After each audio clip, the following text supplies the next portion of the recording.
हितोपदेश 29 को 23 पदलाई हामी सिक्दैछौँ।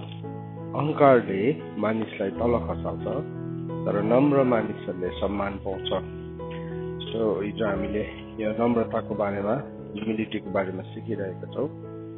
अनि ह्युमिलिटीको बारेमा सिक्दै गर्दाखेरि लोली इन स्पिरिट भनेर हामीले हेर्यौँ, अनि अथवा जो चाहिँ एकदमै विनम्र छ। अनि हामीले के देख्यो भन्दाखेरि चाहिँ त्यो लोली भनेको चाहिँ एउटा डिपर, एउटा गहिरो भन्ने शब्दलाई पनि बताउँछ।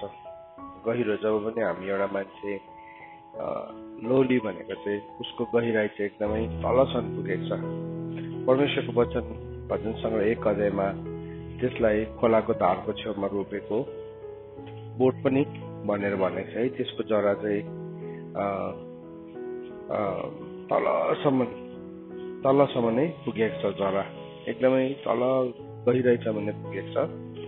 अनि त्यो चाहिँ गहिराइसम्म पुगेको कारणले गर्दाखेरि, त्यसको जरा चाहिँ तलसम्म पुगेको कारणले गर्दाखेरि चाहिँ त्यस्तो कहिले पनि फल दिनु छोड्दैन। त्यसरी नै हामीलाई बताएको छ है। त्यो मानिस धन्यको हो जो दुष्टको युक्तिमा चल्दैन, पापीहरूको मार्गमा खडा हुँदैन, गिल्ला गर्नेहरूको बैठकमा बस्दैन, तर उसले चाहिँ दिन रात परमेश्वरको व्यवस्थामा ध्यान दिन्छ। अनि त्यो चाहिँ खोलाको धारको छेउमा रोपेको बोट जस्तै हो। अनि जसले चाहिँ आफ्नो ऋतुमा फल फलाउँछ, अनि त्यसको पात कहिले पनि ओइलाउँदैन। पातले के देखाउँछ भन्दाखेरि चाहिँ पातले एउटा कुनै पनि वनस्पतिको पातले के देखाउँछ भन्दाखेरि चाहिँ त्यसले एउटा खानालाई प्रड्युस गर्ने, एउटा भोजनलाई तयारी गर्ने, त्यसको आफ्नै भोजन चाहिँ त्यसले लिभ्सहरूबाट पाउँछ है। अनि बाइबलले भनेको छ त्यसको पात चाहिँ कहिले पनि ओइलिँदैन, तर त्यसले चाहिँ आफ्नो ऋतुमा फल दिन्छ। त्यसले चाहिँ जहिले पनि आफ्नो ऋतुमा फल दिन्छ। सो परमेश्वरले एउटा व्यक्तिको लागि राख्नु भएको समय, परमेश्वरले एउटा व्यक्तिको लागि राख्नु भएको ऋतुमा त्यसले जहिले पनि फल फलाउँछ। कहिले पनि त्यो विदाउट फल हुँदैन। र नम्र एउटा व्यक्तिको जीवनमा नम्रता छ भने मात्रै उसको जीवनमा फल पनि फल्छ। जुन चाहिँ फलको कारणले गर्दाखेरि हामीले रोमीको किताब 6 अध्यायको 22 पदमा पढ्छौँ कि त्यो मान्छेले अनन्त राज्यमा प्रवेश गर्न पाउँछ। यदि कसैको जीवनमा ती आत्माको फलहरू छैन भने त्यसले अनन्त राज्यमा प्रवेश गर्न पाउँदैन। अनन्त इटर्नल किङडम भित्र प्रवेश नै गर्न पाउँदैन।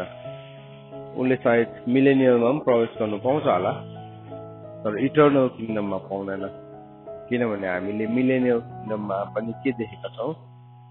मिलेनियल किङडममा पनि जब शैतान 1000 वर्षको बादमा त्यसलाई बाँधेको, शैतानलाई छोडिएको छ, त्यसले के गरेको छ? भेला भइकन फेरि पनि परमेश्वरको विरुद्धमा मानिसहरूलाई भेला गरेको छ। पृथ्वीको चारै कुनाबाट हामी पढौँ ल, प्रकाशको किताब 20 अध्यायमा हामी हेरौँ। सो किन चाहिँ त्यसरी भनेको भन्ने कुरालाई, त्यसरी किन भनेको कि अनन्त राज्यमा चाहिँ फल फलाउने मान्छेहरू मात्रै पस्छ भनेर चाहिँ किन भनेको भन्दाखेरि चाहिँ इभन मिलेनियल किङडम भित्र पसेको, मिलेनियल किङडम भनेको चाहिँ यही पृथ्वीमा यीशु ख्रीष्टसँग 1000 वर्ष राज्य गर्नु, त्यहाँ भित्र पसिसकेको मान्छेकोमा पनि चान्सेस छ कि उसले इटर्नल किङडम भित्र नपस्ने चान्सेस छ, अनन्त राज्यभित्र नपस्ने चान्सेस छ। यो चाहिँ म त्यतिकै भन्न चाहदिनँ, म वचनलाई पढ्न चाहन्छु। अनि हामी यहाँ हेर्छौँ 20 को 1 देखि पढेर कहाँसम्म पढ्छौँ भन्दाखेरि चाहिँ हामी 10 पदसम्म पढ्छौँ। शैतान 1000 वर्षसम्म बाँधिएको अनि अगाध खाँदको साँचो र एउटा ठुलो साङ्लो हातमा लिएको एउटा दूत स्वर्गबाट ओर्लेर आएको मैले देखेँ। तिनले त्यस अजिङ्गर जस्तो जानवर र त्यो पुरानो सर्प जो दियाबल र शैतान पनि हो, त्यसलाई पक्रेर 1000 वर्षसम्म बाँधे र 1000 वर्ष भुक्तान नहुन्जेल त्यसले जाति जातिहरूलाई फेरि नठगोस् भनेर तिनले त्यसलाई अगाध खातमा फालिदिए। अब त्यसलाई बन्द गरेर त्यसमाथि छाप लगाए त्यसपछि केही समयको निम्ति फुकाइन पर्छ। अनि मैले सिंहासनहरू र ती माथि बस्नेहरूलाई देखे र तिनीहरूलाई इन्साफ गर्ने अख्तियार दियो। अब येशूको साक्षीको निम्ति र परमेश्वरको वचनको निम्ति शिर काटिएकाहरू र त्यस जानवरलाई र त्यसको मूर्ति पूजा नगर्नेहरू र त्यसको निशाना निधारमा र हातमा नलिनेहरू का आत्माहरूलाई मैले देखे। तिनीहरू फेरि बाँचे र ख्रीष्टसँग 1000 वर्षसम्म राज्य गरे। बाँकी मरेकाहरू चाहिँ त्यो 1000 वर्ष नबितुन्जेल बाँचेनन्। पहिलो पुनरुत्थान यही हो। पहिलो पुनरुत्थानमा भाग पाउने धन्य र पवित्र हो। यिनीहरूमाथि दोस्रो मृत्युको शक्ति हुँदैन, तर परमेश्वर र ख्रीष्टका पुजारीहरू भएर उहाँसँग 1000 वर्षसम्म राज्य गर्छ। अनि 1000 वर्ष बितेपछि शैतान त्यसको कैदबाट छुट्नेछ। पृथ्वीको चारै दिशामा भएका देशका मानिसहरूलाई ठग्न अर्थात् गोग र मागोगलाई लडाईँमा जम्मा गर्नलाई निस्केर आउनेछन्। तिनका संख्या समुद्रका बलुवा जत्तिकै हुनेछन्। तिनीहरूले सारा पृथ्वीभरि पवित्र जनहरूका छाउनीका वरिपरि र प्रिय सहरहरूलाई घेरे र स्वर्गबाट आगो बर्सेर तिनीहरूलाई भस्म गर्यो। तिनीहरूलाई ठग्ने त्यो शैतान आगो र गन्धको कुण्डमा फालियो, जहाँ त्यो जानवर र झुटा अगमवक्ताहरू पनि छन्। तिनीहरूले दिनरात सदा सर्वदा शासना भोग्नु पर्नेछ। सो यहाँ हामीले के देख्दछौँ वचनमा भन्दाखेरि चाहिँ यो एउटा ग्रुप अफ पिपल्स हो जो इभन मिलेनियल किङडम भित्र पनि छिर्यो। एउटा चाहिँ त्यहाँ दुईटा किसिमको व्यक्तिहरूको विषयमा बात गर्दैछ। एउटा चाहिँ को हो? शहीदहरू हो, प्रभुको नाममा शिरहरू काटिएका। उनीहरू यति साह्रो नम्र थिए कि उनीहरू शिर काटिँदाखेरि पनि उनीहरू त्यो कुरालाई पनि उनीहरूले सहे। तर अर्को मानिसको समूह छ, जुन चाहिँ मानिसको समूहमा चाहिँ ती व्यक्तिहरू छ जसलाई शैतानले त्यति बेला पनि ठग्न सक्छ। हेर्नुहोस् त, त्यहाँ गएर के भनेको छ 7 र 8 मा, अनि 1000 वर्ष बितिसकेपछि शैतान त्यसको कैदबाट छुट्नेछ र पृथ्वीको सारै दिशामा भएका मानिसहरूलाई नै भनेको छ। त्यहाँ हेर्नुहोस् त, ठग्न अर्थात् गोग र मागोगलाई लडाईँमा तिनीहरूका संख्या समुद्रका बलुवा जत्तिकै हुनेछन्। सो इभन मिलेनियल किङडम भित्र छिरिसकेको मान्छेहरू पनि दुई किसिमको मान्छे छ, जो एउटा शहीद भयो अनि उनीहरू त्यो मिलेनियल किङडममा फेरि जिउँदो भएर प्रभु यीशु ख्रीष्टसँग राज्य गरे। अनि तिनीहरूको विषयमा चाहिँ बाइबलले के भन्दैछ? तिनीहरूलाई चाहिँ दोस्रो मृत्युले केही पनि हानि, तिनीहरूमाथि दोस्रो मृत्युको कुनै पनि शक्ति हुँदैन। किनभने यिनीहरू शहीद भएका थिए। देवर मार्टायर्स। उनीहरू मार्टायर शहीद भनेको चाहिँ प्रेरित 1:8 अनुसार उनीहरू रियल टेस्टिमनी थिए। पवित्र आत्माले भनेको सात्विकै व्यक्तिहरू जसहरूले चाहिँ प्रभुले भन्नुभयो जब पवित्र आत्मा तिमीमा आउनुहुन्छ तब तिमीले शक्ति पाउँछौ, तब तिमी यरुशलेम, तिमी सामरिया, है, तिमी यहुदिया, सामरिया र जगतको अन्तसम्म मेरो गवाही हुन्छ। सो त्यो गवाही भन्ने शब्दलाई पनि त्यही विटनेस भन्ने वर्ड नै युज गरेको छ है। यहाँ भएको जुन चाहिँ साक्षी भयो, यीशु ख्रीष्टको साक्षीको लागि भन्ने जुन शब्दलाई प्रयोग गरेको छ त्यही शब्द नै प्रयोग गरेको छ, त्यही शब्द प्रयोग गरेको छ। अनि यहाँ हामी के देख्दैछौँ? उनीहरूले चाहिँ प्रभु यीशु ख्रीष्टको लागि मरेको थिए, तर उनीहरू के भयो? अब उनीहरू फेरि पनि उनीहरू जीवनमा आए। अनि उनीहरू जीवनमा आएर के गरे? उनीहरूले प्रभु यीशु ख्रीष्टसँग 1000 वर्ष राज्य गरेको छ। तिनीहरूको माथि चाहिँ कुनै किसिमको हानि हुँदैन, उनीमाथि चाहिँ कुनै किसिमको क्षति हुँदैन भनेर परमेश्वरको वचनमा बताएको छ। तर अर्को जाति छ, सुन्नुहोस् है, यो ध्यान दिएर सुन्नुहोस् है यो वचनलाई। अर्को ग्रुप अफ पिपल छ जसलाई चाहिँ शैतानले ठगेको छ। त्यसकै मुनि 7 र 8 मा तपाईँहरूले बुझ्नुहुनेछ कुरा। त्यही मिलेनियल किङडम भित्र एउटा मान्छे छ जसलाई चाहिँ दोस्रो मृत्युले कुनै पनि हानि गर्दैन भनेर लेखेको छ, पहिलो पुनरुत्थानमा भाग पाउने मानिसहरू। तर त्यति बेला नै फेरि 7 र 8 मा हेर्नुभयो भने यस्तो एउटा ग्रुप अफ पिपल छ जुन चाहिँ ग्रुप अफ पिपललाई चाहिँ शैतानले ठग्नु सकेको छ, शैतानले ठग्नु सकेको छ। सो त्यहाँ पनि डिसेप्सन आयो त्यो 1000 इयर्सको बादमा पनि फेरि। अनि यो ठगिएको व्यक्तिहरू को हो भन्दाखेरि चाहिँ यिनीहरू चाहिँ छिर्यो त्यो एउटा सर्टन सिचुएसनमा, त्यो प्रभु यीशु ख्रीष्टको आगमन हुँदाखेरि, मतलब उहाँको चोर जस्तै गरी आगमन हुँदाखेरि त्यति बेला उनीहरू मिलेनियल किङडममा उनीहरूले बस्ने चान्स पाए। तर यसलाई वचन यर्मिया 26 को 9 पदमा हामीले सधैँ अरू बेला पनि पढ्ने गर्छौँ, आज पनि पढौँ। यहाँ के भनेको छ यस 26 को 9 पदमा, त्यो चाहिँ तपाईँले लेखिराख्नुहोस्, त्यो उता प्रकाशको किताबमा 20 को 7 र 8 मा लेखिराख्नुहोस्। यस 26 को 9 पद 10 पदलाई, दुष्टमाथि निगाह रहे तापनि तिनीहरूले धार्मिकता सिक्ने छैनन्। धार्मिकताको राज्यमा त्यसले खराबीसता व्यवहार गर्नेछ र परमप्रभुको वैभवलाई देख्दैन। सो धार्मिकताको राज्य चाहिँ कुन चाहिँ हो? धार्मिकताको राज्य चाहिँ जब यीशु ख्रीष्ट स्वयं यो पृथ्वीमा उहाँ राजा बनिकन राज्य गर्नुहुन्छ। सो त्यसको मतलब के हो? मिलेनियल किङडम हो। हेर्नुहोस्, दुष्टमाथि निगाह रहे तापनि तिनीहरूले धार्मिकता सिक्ने छैन। धार्मिकताको राज्यमा त्यसले खराबीसित व्यवहार गर्नेछ र परमप्रभुको वैभवलाई देख्दैन। सो मिलेनियल किङडमको बादमा चाहिँ के हुन्छ? मिलेनियल किङडमको बादमा चाहिँ इटर्नल किङडम हुन्छ, अनन्तको राज्य हुन्छ। सो यो जुन चाहिँ मान्छेहरू चाहिँ प्रभुको नाउँको खातिर शहीद भएको छ, तिनीहरूको लागि त बाइबलले भन्दैछ मिलेनियल किङडमदेखि नै उनीहरू छुट्टिहाल्छ अलग्गै। तिनीहरू चाहिँ के हो? उनीहरूले त्यो भाग पाए, उनीहरू शहीद भए र तिनीहरू चाहिँ परमेश्वर र ख्रीष्टका पुजारीहरू भए।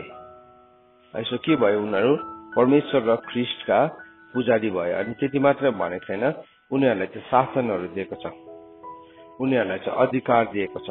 सो त्यो एउटा ग्रुप अफ पिपल छ मिलेनियल किङडम भित्र। फेरि 7 र 8 पद अनुसार चाहिँ अर्को ग्रुप अफ पिपल छ जसहरूले चाहिँ के गरे, अब जसलाई चाहिँ शैतानले ठग्यो।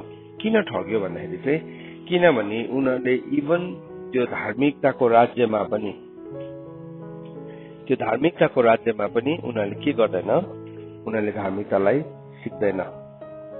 यशायाको किताब 26 अध्यायको 10 पद अनुसार यो आज बिहानको वचन एकदमै महत्वपूर्ण छ। मिलेनियल किङडम र इटर्नल किङडमलाई राम्रोसँगले स्टडी गर्दाखेरि 26 को 10 पदमा भन्छ, दुष्टमाथि निगाह रहे तापनि तिनीहरूले धार्मिकता सिक्ने छैन र धार्मिकताको राज्यमा त्यसले खराबीसित व्यवहार गर्नेछ र परमप्रभुको वैभवलाई देख्दैन।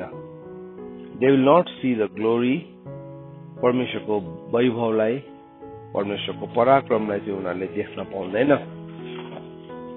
देख्नै पाउँदैन उनीहरूले। यो चाहिँ परमेश्वरको वचनले भनेको। सो लास्ट अन्तिम समयमा पनि के भयो? अब त्यहाँ चाहिँ छुट्यो।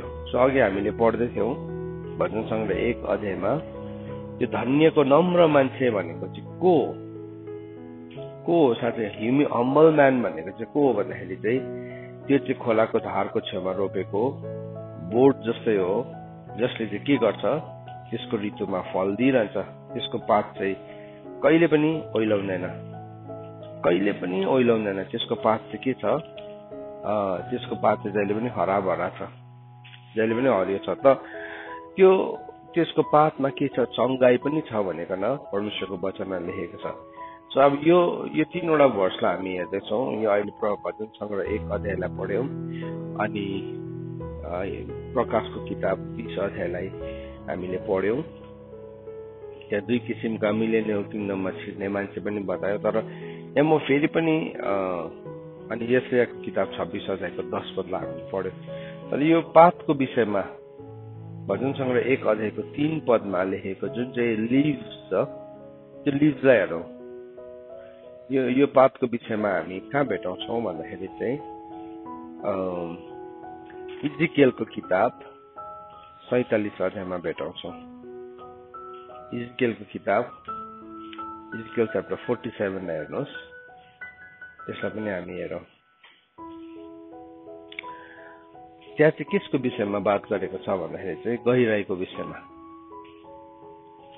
त्यो पातले चाहिँ के देखाउँदैछ भने त्यो गहिराईलाई देखाउँछ। अब त्यो खोलाको झारको छेउमा रोपेको बुटको चाहिँ किन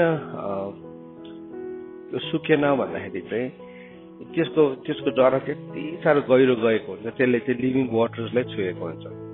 त्यो जराले सधैँ नै लिभिङ वाटरबाट जिउँदो पानीबाट नै त्यो रुखको जराले के गर्छ, पानी पाउँछ। अनि त्यसले जिउँदो पानीबाट पाएको कारणले गर्दाखेरि चाहिँ त्यो जस्तै खडेरीको बिचमा पनि त्यो खडा रहन सक्छ। इजिकेल 47 अध्यायमा हामीले हेर्यौँ भने 1 देखि लिएर तलसम्म पढ्दाखेरि कतिसम्म भन्दाखेरि 5 पदसम्म हामीले पढ्दै गयो भने त्यहाँ एउटा हातमा नाप्ने टाङ्गो लिएको, इजिकेल 47 अध्याय सबैले खोल्नुहोस्, 47 अध्याय खोल्नुहोस्। अनि त्यो पाठ भन्ने वर्डलाई हामी हेर्दैछौँ। सो उनी हातमा एउटा टाङ्गो लिएको मानिसलाई देखेको छ। अनि त्यो टाङ्गो लिएको मान्छेले चाहिँ के गरेको छ, उसले त्यो टाङ्गोलाई नापेको छ। अनि त्यो टाङ्गोको एउटा नाप छ। नाप कहाँदेखि सुरु भएको छ भन्दाखेरि चाहिँ परमेश्वरको मन्दिरको संहारदेखि सुरु भएको छ। त्यसो त्यो मन्दिरको संहार भनेको के हो? हाम्रो जीवन हो नि है, मन्दिरको हो, परमेश्वरको मन्दिर हामी आफै हो, हामी पवित्र आत्माको मन्दिर हो। सो उसलाई के गर्यो भन्दाखेरि चाहिँ मन्दिरमा फेरि पनि फर्काएर ल्यायो। अनि त्यहाँ त्यो मन्दिरको संहारबाट चाहिँ अलिअलि पानी बगिरहेको थियो। अनि के हुँदै थियो, त्यो मन्दिर चाहिँ पूर्वपट्टि फर्केको थियो। अनि त्यसको मुनिबाट पानी बग्दै थियो। अनि त्यो चाहिँ दक्षिण तर्फबाट गइरहेको थियो। अनि त्यो वेदीको दक्षिण तर्फबाट, साउथ अफ द अल्टर भनेको छ। सो वेदीबाट त्यहाँ मन्दिरको सबै कुरालाई नै बताएको छ। अनि जब उसलाई पूर्वीय ढोकाबाट फर्काएर ल्यायो अनि उसले के देख्यो भन्दाखेरि चाहिँ त्यो पानी त अलिअलि बग्दै थियो। अनि त्यो हातमा टाङ्गो लिएको मान्छेले चाहिँ के गर्यो, 1000 हात नाप्यो।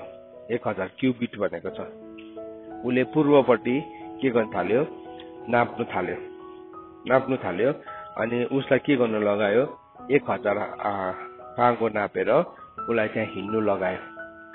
त्यो हिँड्नु लाउँदाखेरि पानीको गहिराई कति थियो, बाइबलले भन्दैछ त्यो चाहिँ गोलीकाठासम्म आएको थियो, एङ्कल डिप थियो। हुन्छ भजन सङ्ग्रह 1 अध्यायको 3 लाई अध्ययन गर्नको लागि हामीले यो कुरालाई पढ्दैछौँ। अनि के भयो, फेरि नाप्दाखेरि पानी कहाँसम्म आयो, घुँडासम्म आयो। 4 पदलाई पढ्दैछ है। अनि फेरि नाप्यो अनि पानी कहाँसम्म आयो, कम्बरसम्म आयो। सो यो सबै कुरा चाहिँ हाम्रो प्रभुसँगको गहिराई। सो एउटा हम्बल म्यान चाहिँ नम्र चाहिँ किन नम्र छ भन्दाखेरि चाहिँ नम्रमा चाहिँ यस कारणले हो किनभने उसकोमा के छ, गहिराई छ। सो हामी कतिजना गोलीकाँटासम्मको मात्रै नम्र हुन्छौँ। नम्रता चाहिँ खालि यति गोलीकाँटासम्म एङ्कल डिप मात्रै हुन्छ। एङ्कल डिप छ, कतिजनाको घुँडासम्म छ, कतिजनाको कहाँसम्म छ, कम्बरसम्म छ।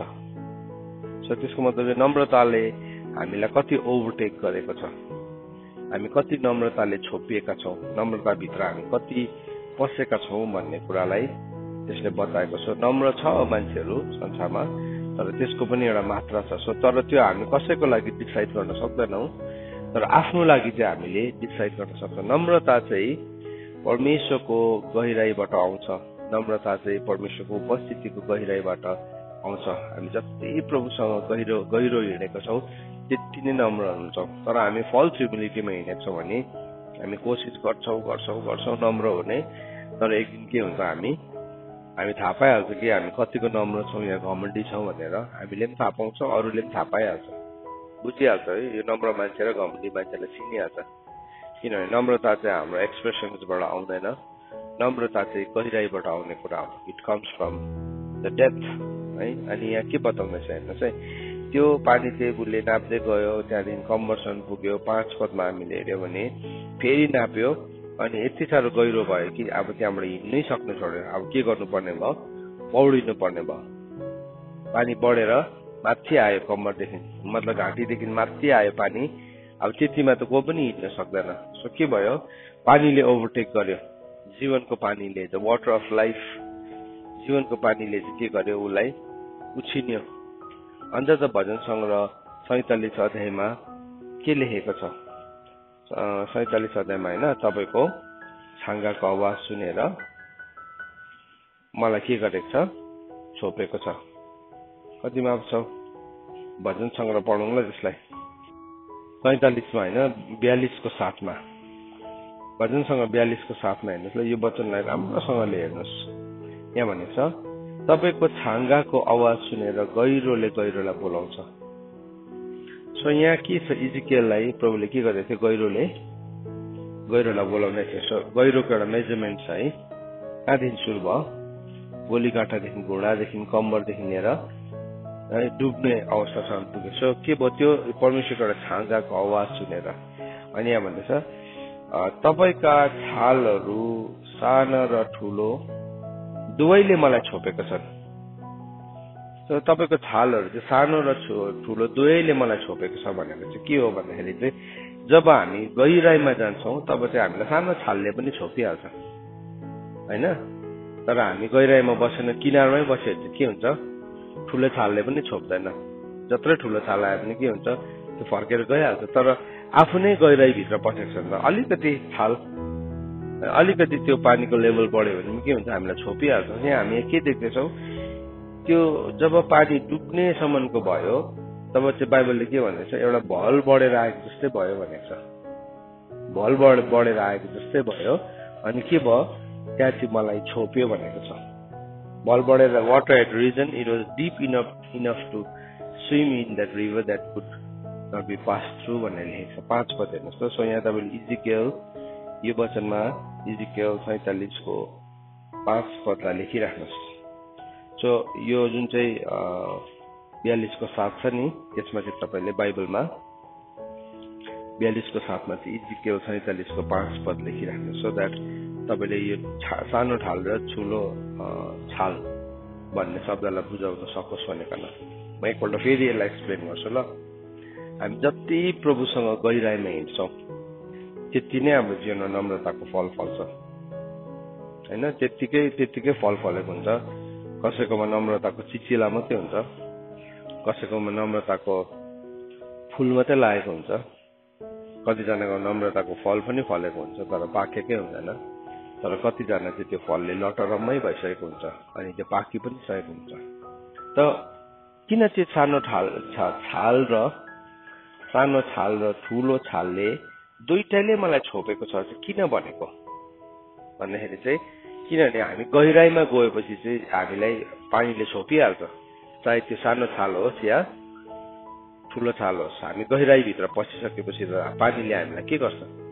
छोपिहाल्यो नि त। सो मतलब हामी गहिराईमै गएनौँ भने के हुन्छ? छाल आयो भने बढेर एकछिन त्यो छालले घुँडासम्मको पानी ठोकाउन सक्छ या है कम्बरसम्मको पानी ठोकाउन सक्छ छालले चाहिँ।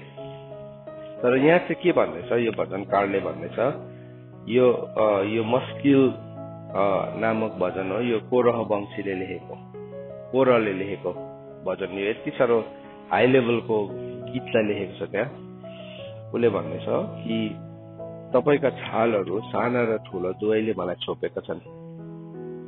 किनारमै बसिरह्यौँ भने चाहिँ हामीलाई जत्रो ठुलो छाल आयो भने के हुन्छ? एकछिन छालले भिजाउँछ। समुद्रको किनारमै बसिरहनुहोस् त छाल आउँछ नि, छाल आएर लडाइँ पनि दिन्छ कसैलाई। तर के भयो? त्यो छाल गएर जाँदाखेरि सुक्खा हुन्छ। तर तपाईँ चाहिँ गहिराईमा जानु भएको छ भने चाहिँ तपाईँलाई छोप्नुको लागि चाहिँ ठुलो छाल चाहिँदैन। बाइबलले भन्दैछ सानो र ठुलो दुवैले मलाई छोपेको छ। सो त्यो चाहिँ इजिकियल किताब 47 अध्यायको 5 पदमा एक्ज्याक्टली त्यसरी नै लेखेको छ। मैले इङ्ग्लिसमा खोलिरहेको छु, नेपालीमा पनि पढिदिनु पर्यो एकपल्ट सो द्याट हामीले राम्रोसँगले बुझोस्। इजिकियल 47 को 5 पदलाई हेर्नुहोस्। यहाँ यसरी लेखेको छ 47 को 5 पदमा, अरू 1000 हातपछि त्यो भल बढेर आएको जस्तो भयो र म फेरि पारी जान सकेन किनकि पानी बढेको थियो र पौरोड्न सक्ने गहिरो भएको थियो। सो के भयो? त्यो छाल आउनुभन्दा अगाडि नै ऊ त्यो छालको गहिराई भित्र गएको थियो। अनि अब खास पढ्नु खोजेको कुरामा आउँदैछु म। तिनले मलाई भने यो हेरिराख हे मानिस, तिनले मलाई फेरि भल आएको नदीको किनारमा लगे। जब हामी किनारमा आयौं तब मैले दुवैतिर रुखहरू देखेँ र तिनले मलाई भने यो पानी पूर्वको इलाकातिर बगेर जान्छ। सो हेर्नु चाहिँ उसले जब फेरि किनारमा फर्केर आयो त्यो इजिकेललाई त्यो डल्लै एक्सपिरियन्सबाट फेरि कहाँ लाँदैछ, अर्को किनारमा लाँदैछ। सो जब अर्को किनारमा आउँदाखेरि चाहिँ उसले के देख्यो भन्दाखेरि चाहिँ त्यहाँ त्यो डल्लै रुखको बारेमा बताएको छ। र यहाँ त्यसको त्यो नदीको किनारको बारेमा तल गएर 47 अध्यायको 12 पदमा बताएको छ, नदीका दुवै किनारमा अनेक किसिमका खानु हुने फलका रुखहरू उम्रने छन् र तिनीहरूको पात ओइलाउने छैन। अघि भजन संग्रह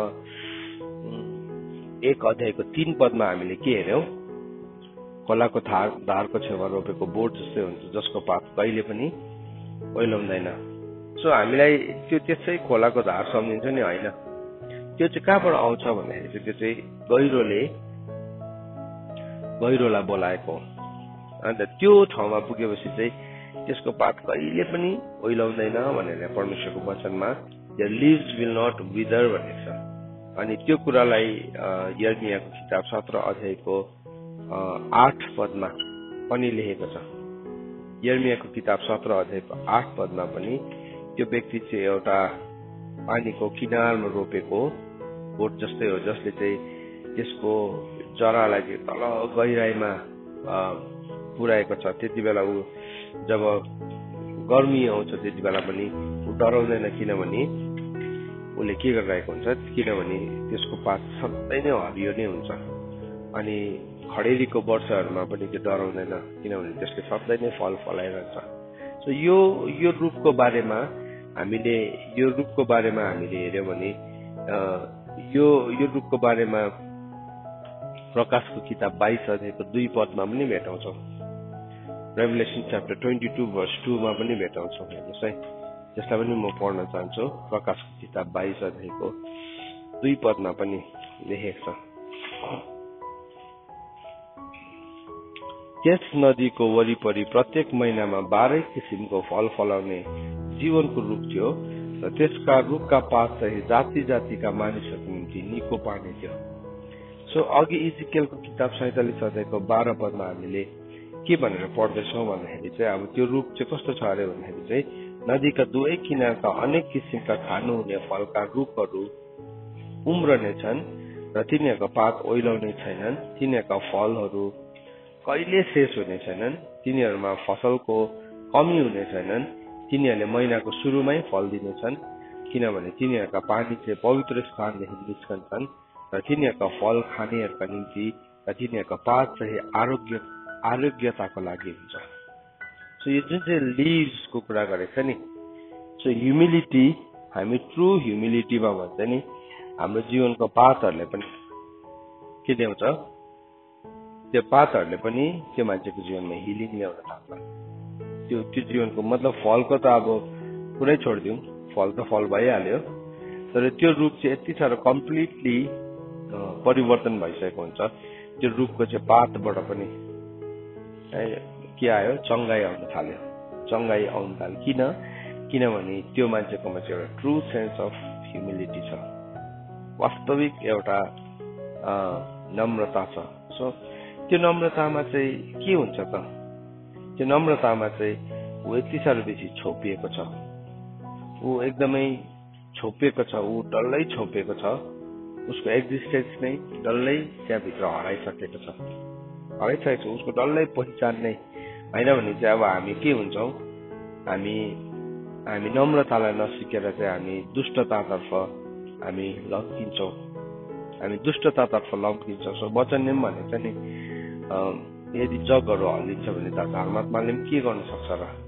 सो हाम्रो जीवनको फाउन्डेसन्सहरू चाहिँ यीशु ख्रीष्टमा हामीले राखेका छैनौँ।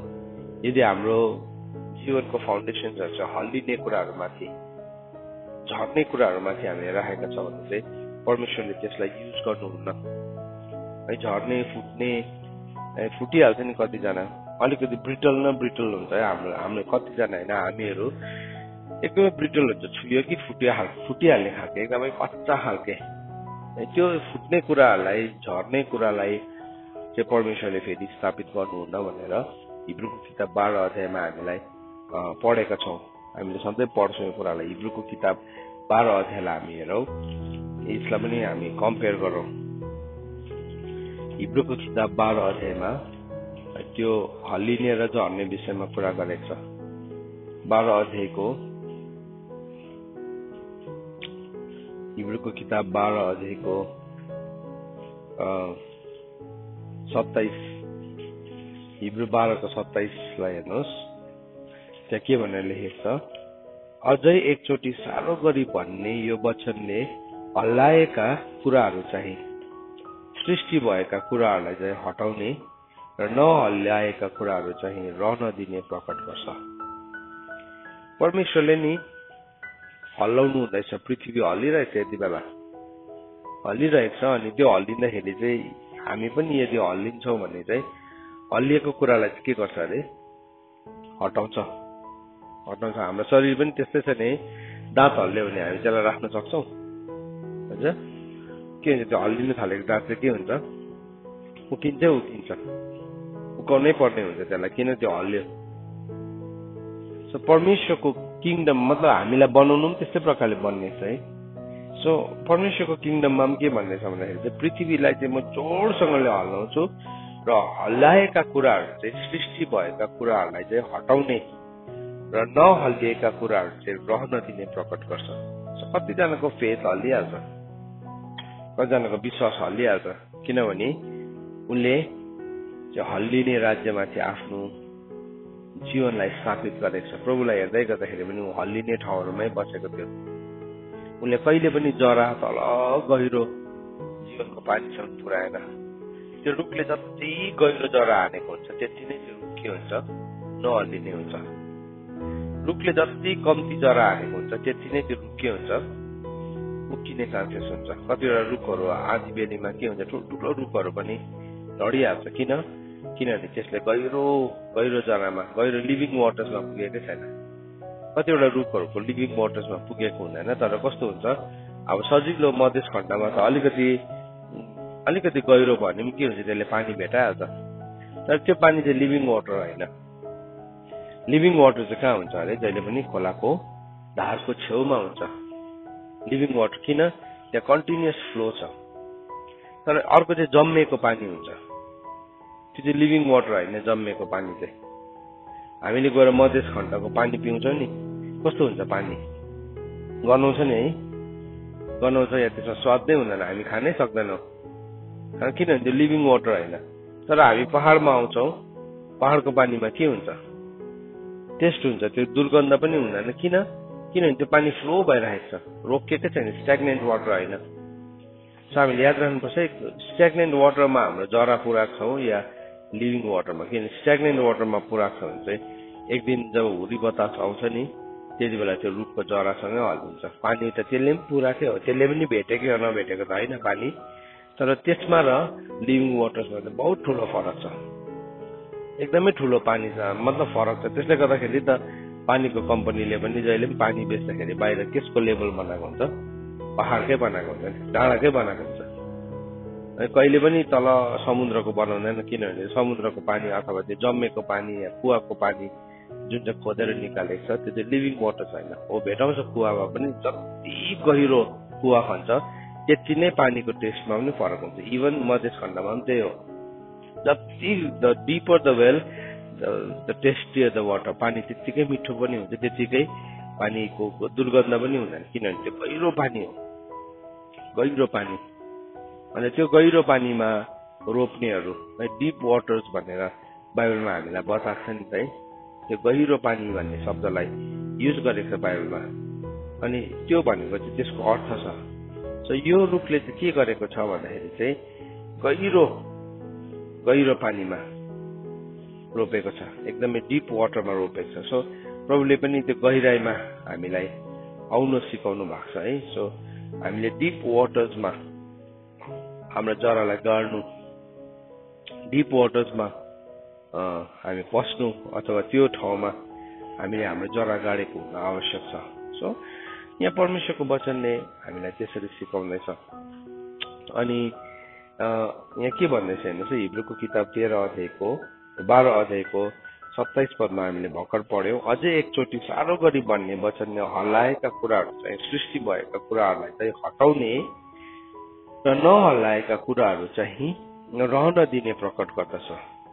सो हामी ट्रुली हम्बल छौँ, हामी साँच्चै नै हामी ह्युमिलिटीमा छौँ, हामी साँच्चै नै नम्रतामा छौँ भने चाहिँ हामी हल्लिँदैनौँ, हाम्रो फेथ हल्लिँदैन, हाम्रो विश्वास हल्लिँदैन। किन भन्दाखेरि चाहिँ उसले लिभिङ वाटर्समा आफ्नो मेन रुटलाई पुर्याएको छ। तर ट्रु ह्युमिलिटी हामीमा छैन भने चाहिँ नि हामी सानो कुराले पनि के हुन्छ, हल्लिहाल्छ, ठोकर खाइहाल्छ।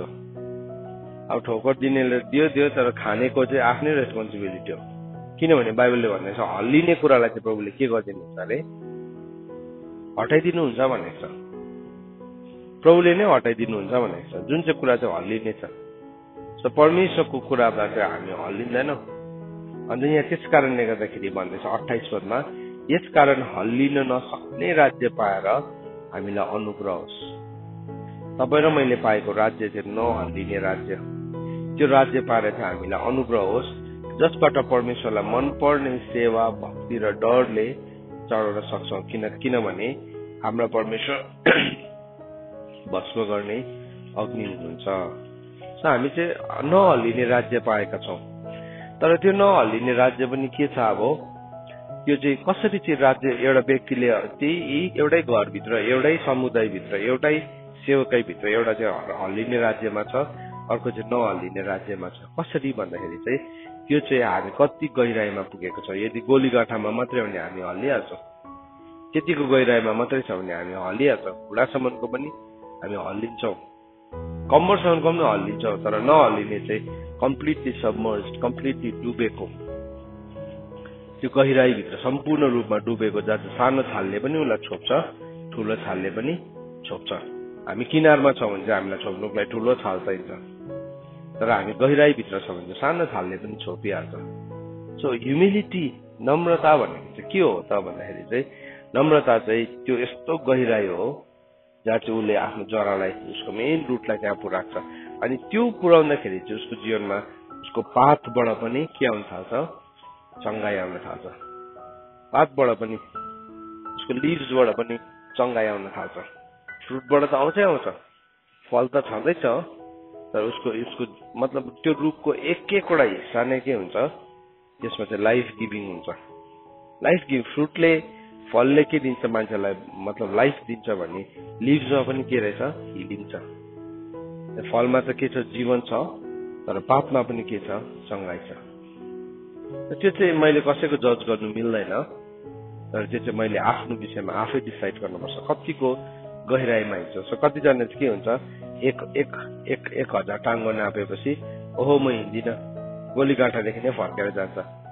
कतिजना खुलासम्म जान्छ, त्यहीँदेखि फर्केर जान्छ। कतिजना कम्मरसम्मदेखि फर्केर जान्छ, तर कतिजना चाहिँ डुबेर किनारको पल्लोपट्टि जाने निर्णय पनि गर्छ। त्यो चाहिँ कसैले कसैको लागि गर्न सक्दैन, त्यो चाहिँ हाम्रो हो। सो हामी कुन कुराले गर्दाखेरि चाहिँ हामी चञ्चल हुन्छौँ, चञ्चल एकदम स्यालो वाटर्समा बस्छौँ भन्दाखेरि हाम्रो डिभाइडेड हार्ट हो, हाम्रो एकदमै विभाजित भएको हृदय हो। अनि के भयो, जति तपाईँ पानीको गहिराइमा जानुहुन्छ, तपाईँले त्यो पानीको फोर्सलाई के गर्नुहुन्छ, अनुभव गर्नुहुन्छ, त्यति नै अनुभव गर्नुहुन्छ। र के भयो, त्यो फोर्स छ नि, एउटा फोर्स छ, त्यसको डिमान्ड पनि छ। तर के गर्छ, नाप्ने टाङ्गो लिएको मान्छेले चाहिँ जबसम्म त्यो मान्छे कम्प्लिटली डुबेन, उसलाई के गरिरहेको छ, नापेको छ। सो त्यो चाहिँ को हो, परमेश्वरले राखिदिनु भएको स्ट्यान्डर्ड हो। सो परमेश्वरले चाहिँ कहिलेसम्म हाम्रो जीवनलाई नापिरहनुहुन्छ भन्दाखेरि चाहिँ जबसम्म हामी कम्प्लिटली डुब्दैनौँ, कम्प्लिटली हाम्रो एक्जिस्टेन्स त्यो पानीभित्र हराउँदैन, हाम्रो अस्तित्व हराउँदैन। डुब्नु भन्ने, डुबिएपछि देख्छ त्यो मान्छेलाई, देख्दैन नि। डुबे त्यहाँ के देख्छ, माथि त एकदम सम्म पानी देख्छ, भित्र त डुबिरहेको छु। सो के भयो, त्यो मान्छेको अस्तित्व हरायो, तर प्रभुको उपस्थितिले चाहिँ त्यो मान्छेलाई कम्प्लिटली ओभरटेक गर्यो। अनि त्यो चाहिँ नहल्लिन सक्ने हो, त्यो नहल्ने। अन्त त बाइबलले भन्दैछ यस कारणले गर्दाखेरि चाहिँ हामीले नहल्लिने राज्य पाएर चाहिँ हामी के गरौँ भने हामीलाई अनुग्रह होस्, जसबाट परमेश्वरलाई मनपर्ने भक्ति डरले चलाउन सक्छौँ। सो त्यो नहल्लिने राज्य पाएपछि चाहिँ नि हाम्रो जीवनबाट ट्रु वर्शिप आउँदो रहेछ, साँच्चीकै हामी आराधना गर्न सक्दो रहेछौँ। होइन भने चाहिँ हामीलाई सानो कुराले हल्लाइदिइहाल्छ। वचन सुन्यो आज एकछिन है, वचन सुन्दाखेरि एकछिन कायलता आयो, तर बाहिर संसारमा गएपछि हामीलाई के लाग्छ, संसारको कुराले हल्लाइदिइहाल्छ। मान्छेको एउटा प्रश्नले के गर्छ, कतिजनाले एउटा प्रश्नले हल्लाइदिन्छ, अन्त के भयो, मान्छे हल्लिरहेको छ हो त्यस्तो प्रश्नहरूले गर्दाखेरि हल्लिरहेको छ। अनि किन हल्ल्यो, किनभने उसले नहल्लिने राज्यमा आफ्नो कुरालाई बसालेकै छैन। बाइबलले के भन्दैछ, तपाईँ र मैले पाएको राज्य चाहिँ नहल्लिने राज्य। इजिकेल चाहिँ नि यदि गोलीगाँठा या घुँडासम्म या कम्मरसम्मको अनुभवमा गएर यता फर्केको भए चाहिँ के हुन्थ्यो, उसले त्यो जीवनको रूपहरू देख्ने थिएन। त्यहाँ पानीको विषयमा पनि बताएको छ, त्यो पानी चाहिँ कस्तो हो, त्यो पानी चाहिँ जहाँ पनि जान्छ त्यसले जीवन ल्याउँछ भनेको हामीले खालि पातला मात्रै हेरेको आज। तर त्यो इजिकेलको किताब 47 अध्याय त हाम्रो लागि एउटा मेजरिङ, हाम्रो लागि हाम्रो विश्वास त हाम्रो फेथलाई एउटा नाप्ने ठाउँ हो, जहाँ चाहिँ हामी गइकन जसरी हामीले हाम्रो वेटलाई तौलिन्छौँ, है मेरो वेट कति भएछ भनिकन हामी त्यो वेइङ मेसिनमा आफैलाई तौलिन्छौँ। त्यस्तै प्रकारले इजिकेल 47 अध्याय चाहिँ हाम्रो लाइफ पनि एउटा वेइङ मेसिन हो, स्पिरिचुअल वेइङ मेसिन हो। हामी कहाँ चाहिँ छौँ अहिले भन्ने कुरालाई हामीले नाप्ने ठाउँ छ, त्यो नाप्ने ठाउँ। अन्त हामी चाहिँ यदि कम्प्लिटली प्रभुमा डुबिसकेका छैनौँ भने चाहिँ हामी हल्लिरहन्छौँ। गुड टाइम्समा हल्लिँदैनौँ, तर च्यालेन्जिङ टाइम्समा चाहिँ हामी के हुन्छौँ, हल्लिन्छौँ। अनि त्यहाँदेखि प्रभुलाई छोड्ने निर्णय, त्यहाँदेखि चाहिँ अब त्यहाँदेखि अगाडि नबढ्ने निर्णय, छोड्ने निर्णयमा पुग्दैन, तर अब म यहाँदेखि चाहिँ अगाडि बढ्दिनँ, यहाँदेखि चाहिँ म अब यतिमै हो मेरो भनिकन हामी आफैलाई बन्द गर्न थाल्छौँ, आफैलाई हामी रेजिस्ट गर्न थाल्छौँ। तिमी राइचियस म्यान हो, तर त्यो राइचियस म्यानको चाहिँ के भइरहेको छ, फाउन्डेसन्सहरू नै के भइरहेको छ, सेकन, उसको जग नै हल्लिरहेको छ। अनि जग हल्लिसकेपछि चाहिँ के हुन्छ, कुनै पनि घर, यो घरमा अहिले हामी बसिरहेको छौँ, यसको जग हल्ल्यो भने चाहिँ के हुन्छ, यो घर ढल्छ एक दिन, फाउन्डेसन हल्ल्यो भने चाहिँ। तर सानोतिनो भित्ता चर्किनु सक्छ, सानोतिनो जग बल्ले छ भने सानोतिनो भित्ता चर्किनु सक्छ, टाइल्स फुट्न सक्छ, तर जग चाहिँ के छ, स्ट्रङ छ। त्यो त के हो, रिपेयर गर्न सक्ने कुराहरू। फाउन्डेसन नै हल्लेपछि चाहिँ कसैले पनि केही गर्न सक्दैन। सो हामी आजको बिहानी घडी जब हामीले ह्युमिलिटीको कुरालाई सिक्दैछौँ, त्यो ह्युमिलिटीको कुरालाई सिक्दै गर्दाखेरि हामी कुन ठाउँमा हामीले जग हालेका छौँ, हाम्रो फाउन्डेसन चाहिँ कहाँ छ, हल्लिहाल्छ एकैछिनमा। प्रभुलाई छोडिदिन्छु, रिस उठेपछि अब सेवा गर्दिनँ, अब म छोडिदिन्छु भन्ने एटिट्युडहरू हाम्रो जीवनमा आउँदैछ भने चाहिँ त्यसले चाहिँ के देखाउँछ, हाम्रो गहिराईलाई देखाउँछ, हाम्रो ह्युमिलिटी ट्रु सेन्समा देखाउँछ है त्यहाँ। सो ह्युमिलिटी भनेको चाहिँ के रहेछ भन्दाखेरि चाहिँ हाम्रो जीवनको पाथमा पनि के आउने रहेछ, चङ्गाई आउने रहेछ। फलले त जीवन ल्याउँछ, तर पातले पनि चङ्गाई आउन थाल्छ। किन, त्यसले चाहिँ एकदमै लिभिङ वाटर्सहरूलाई नै छुएको छ। सो त्यो इभन मिलेनियल किङडममा पुगेर पनि हामीले अघि सुरुमा सुन्दै थियौँ, कतिजना मान्छेले के गर्छ, मिलेनियल किङडमभित्र पसिसकेर पनि शैतानले फेरि 1000 वर्षको बादमा उसलाई डिसिभ गर्न सक्छ। किनभने कतिवटा सर्कमस्टान्सेसले ऊ पुगेको होला, त्यो निर्णयले प्रभु राइचियस हुनुहुन्छ, प्रभुले मौका दिनुहुन्छ, तर लास्ट एकपल्ट परमेश्वरले फेरि त्यहाँ पनि छान्नुहुन्छ को प्रभुको हो अनि को होइन भनेको। 1000 वर्षसम्म पृथ्वीमा धार्मिकताको राज्यमा बसेर पनि धार्मिकता नसिक्नेहरू हुन्छ, हामीले पढिहाल्यौँ होइन। दुष्टमाथि चाहिँ निगा रहे तापनि त्यसले कहिले पनि धार्मिकतालाई सिक्दैन। धार्मिकताको राज्यमा पनि त्यसले के गर्छ, दुर्व्यवहार नै गरिरहेछ, त्यसले गलत कुराहरू देखाइरहेको छ। आज हामीले सिक्दैछौँ, परमेश्वरको धार्मिकतालाई सिक्दैछौँ, हामी एकादशलाई सहँदैछौँ, माया गर्दैछौँ, तर हामी दुष्टताको बेहोरालाई नै अभ्यास गरिरहेका छौँ भने चाहिँ त्यो चाहिँ हाम्रो जीवनमा भएको साइन हो, त्यो चाहिँ चिन्ह हो कि म चाहिँ गहिराईमा पुगेको छुइनँ। सो म तपाईँहरूलाई एन्करेज गर्न चाहन्छु, म आफै पनि उत्साहित हुन चाहन्छु हामी अझै गहिराईमा प्रभुसँगको। अनि गहिराईमा हिँडेको प्रमाण चाहिँ जहिले पनि नम्रताको फल अनि धार्मिकताको फलबाट देखा पर्छ। परमेश्वरको वचन पढाइ र सुनाइमा आशिष दिनुभएको होस्।